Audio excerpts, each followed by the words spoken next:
दिल्ली से जहां सज्जन कुमार को उम्र कैद की सजा राउज एवेन्यू कोर्ट ने ये सजा सुनाई है। 1984 सिख दंगों से जुड़ा ये पूरा मामला। दरअसल सरस्वती बिहार में 2 सिखों की हत्या हुई थी। 1 नवंबर 1984 को 2 सिखों की हत्या हुई थी। उसी पर अब राउज एवेन्यू कोर्ट ने ये फैसला सुनाते हुए सज्जन कुमार को उम्र कैद की सजा दी है। ये बड़ा झटका सज्जन कुमार को लगा है। आपको एक बार फिर से बता दें कि 1 नवंबर 1984 को 2 सिखों की हत्या हुई थी। उसी से जुड़ा हुआ ये पूरा मामला है और अब आरोपी को उम्र कैद की सजा यानी कि सज्जन कुमार को उम्र कैद की सजा सुनाई गई है। कम सजा हुई है। सज्जन कुमार को कम से कम फांसी की सजा होनी चाहिए थी। सज्जन कुमार ने 2 सिखों का कत्लेआम, बाप बेटे का कत्लेआम नहीं, इसके अलावा कम से कम 500-400 बंदे का दिल्ली में कत्लेआम करवाया सज्जन कुमार ने। ये उम्र कैद की वैसे सजा काट रहा है। यदि 80 साल की उम्र हो गई है, इन्हें वैसे भी जो इसलिए हैं वो जल्दी मरेगा, जेल में मरेगा। हमारी अपील है, बेनती है भारत सरकार से कि इस दोबारा अपील डाल के हाई कोर्ट में इसनों घੱਟ ਤੋਂ ਘੱਟ फांसी की सजा होनी चाहिए ਤਾਂ ਜਿਹੜੇ ਸਾਡੇ ਦੇ ਅੱਲੇ ਜ਼ਖਮ ਤੇ ਮਲਮ ਲਗਾਈ ਜਾ ਸਕੇਗੀ। ਬਾਕੀ ਜੋ ਜਗਦੀਸ਼ ਚੈਟਲਰ ਹੈ, ਕਮਲਨਾਥ है, जो बाकी ਦੇ जो दोषी ने ਉਹਨਾਂ ਨੂੰ गिरफ्तार करके तुरंत ਉਹਨਾਂ ਦੇ ਖਿਲਾਫ ਮੁਕੱਦਮੇ ਚਲਾ ਕੇ ਉਹਨਾਂ ਨੂੰ फांसी ਦਿਓ। ਇਹ ਬਹੁਤ ਲੰਬਾ ਸਮਾਂ ਹੋ ਗਿਆ। 10,000 ਸਿੱਖਾਂ ਦਾ ਕਤਲੇਆਮ ਹੋਇਆ। ਇੱਕੋ ਵੱਡਾ ਜਿਹੜਾ ਇਹ ਦੋਸ਼ੀ ਜਿਹੜਾ ਕਾਬੂ ਹੋਇਆ। ਇਸ ਤੋਂ ਇਲਾਵਾ ਬਾਕੀ ਜਿਹੜੇ ਦੋਸ਼ੀ ਨੇ ਉਹਨਾਂ ਨੂੰ ਸਜ਼ਾ ਦਿੱਤੀ ਜਾਣੀ ਚਾਹੀਦੀ है। 12 फरवरी को दोषी करार दिया था, दोष साबित मतलब किए थे, आज सजा तो समझते काफी जो जख्म है, जख्मों को मलहम लगी है। क्या मलहम तो बहुत कम लगी है। मलहम कहाँ लगी है? ये तो उम्र कैद हुई। उम्र कैद तो वैसे ही वो काट रहा था, पहले उम्र कैद काट रहा था उसको। कम से कम उसको फांसी होनी चाहिए थी। आप जाके मिलेंगे आगे सीनियर नेताओं? हम अपनी सोसाइटी की तरफ से हाई कोर्ट में रिट करेंगे कि जो बाकी के दोषी हैं जिन्होंने कत्लेआम करवाया उनको कम से कम फांसी होनी चाहिए। तो अब फांसी की सजा की मांग करते हुए हालांकि उम्र कैद की सजा मिली है, सज्जन कुमार को यह बड़ा झटका मिला है। गोपाल कृष्ण हमारे साथ जुड़ चुके हैं, हमारे संवाददाता। गोपाल, ये बड़ा झटका सज्जन कुमार को लगा है, लेकिन जो सिख कम्युनिटी है वो लोग अभी भी नाखुश नजर आ रहे हैं। उनका कहना है कि अब वो लोग सुप्रीम कोर्ट का रुख करेंगे।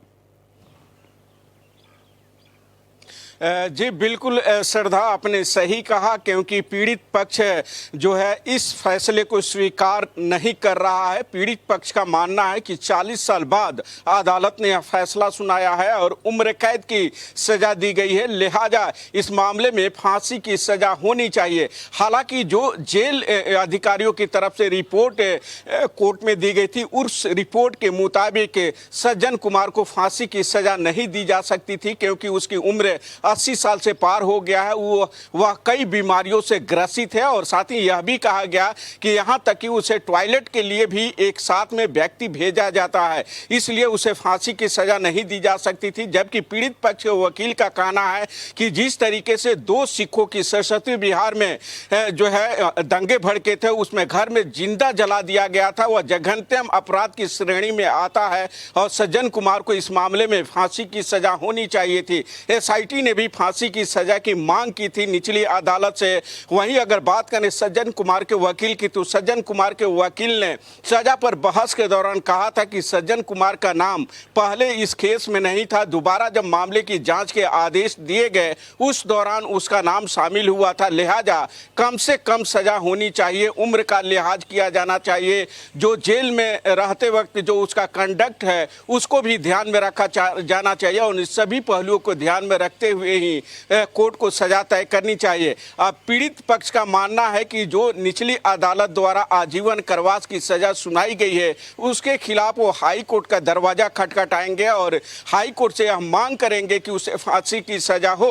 वहीं पीड़ित पक्ष के वकील HS फुल्का ने भी कहा है कि जब हाई कोर्ट में अपील करेंगे तो हाई कोर्ट से कहेंगे कि सज्जन कुमार की मेडिकल रिपोर्ट भी पेश किया जाए, मेडिकल रिपोर्ट मंगाया जाए और उस मेडिकल रिपोर्ट के आधार पर सज्जन कुमार की सजा तय की जाए। उन्होंने यह भी कहा कि वो अपील करते हैं कि स्टेट भी इस मामले में निचली अदालत के फैसले के खिलाफ हाई कोर्ट में अपील दायर करे। तो देखना होगा कि कब तक निचली अदालत के इस फैसले के खिलाफ सज्जन कुमार के खिलाफ जो है वो हाई कोर्ट में अपील दायर की जाती है पीड़ित पक्ष और स्टेट की तरफ से। हालांकि इससे पहले सज्जन कुमार को आजीवन कारावास की एक अन्य मामले में सजा हो चुकी है, जिसमें 5 5 सिखों के हत्या से संबंधित मामला था, जिस मामले में दिल्ली हाई कोर्ट ने कहा था कि मौत होने तक सज्जन कुमार जेल में बंद रहेगा, यानी कि टिल डेथ तक की सजा सुनाई गई थी। और उसके बाद दोबारा आज 2 सिखों की हत्या के मामले में 2 उम्र कैद की सजा सुनाई गई है। हालांकि ये तीनों जो उम्र कैद की सजा है एक साथ सजा चलेगी। 2,41,000 रुपये का कोर्ट ने जुर्माना भी लगाया है।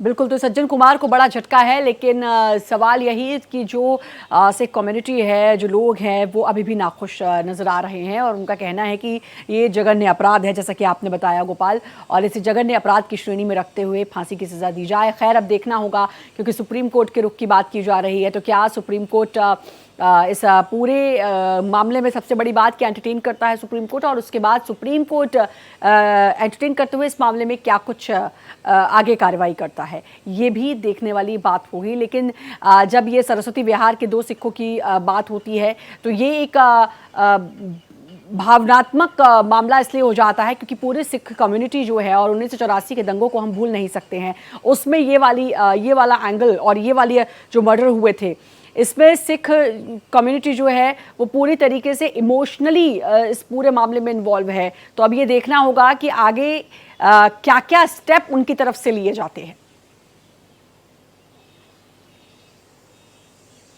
जी बिल्कुल श्रद्धा, आपने सही कहा, है आने वाला वक्त बताएगा। लेकिन जिस तरीके से 40 साल बाद यह फैसला आया है, उस फैसले से जरूर पीड़ित पक्ष जो है वो नाराज है। लेकिन पीड़ित पक्ष यह भी मान रहा है कि चूंकि इसके खिलाफ और भी मामले दर्ज हैं, तो उस मामले में भी वो चाहता है कि इससे जल्द सजा सुनाई जाए। हालांकि अपील दायर किया जाएगा और इस मामले में सज्जन कुमार जो के तरफ से जो तमाम दलीलें दी गई है उसको अदालत ने भी जरूर कंसीडर किया है। लेकिन सुप्रीम कोर्ट इस मामले में सुनवाई करते हुए पिछले हफ्ते ही टिप्पणी की थी और कहा था कि 40 साल हो गए इस मामले को चलते हुए, अब तक ट्रायल सभी मामलों में खत्म हो जाना चाहिए था। बिल्कुल, चलिए अब इंतजार रहेगा कि आगे और क्या कुछ कार्रवाई क्या सुप्रीम कोर्ट की तरफ से होती है या नहीं, इसके लिए इंतजार करना होगा। बहुत बहुत शुक्रिया आपका गोपाल, तमाम जानकारी देने के लिए।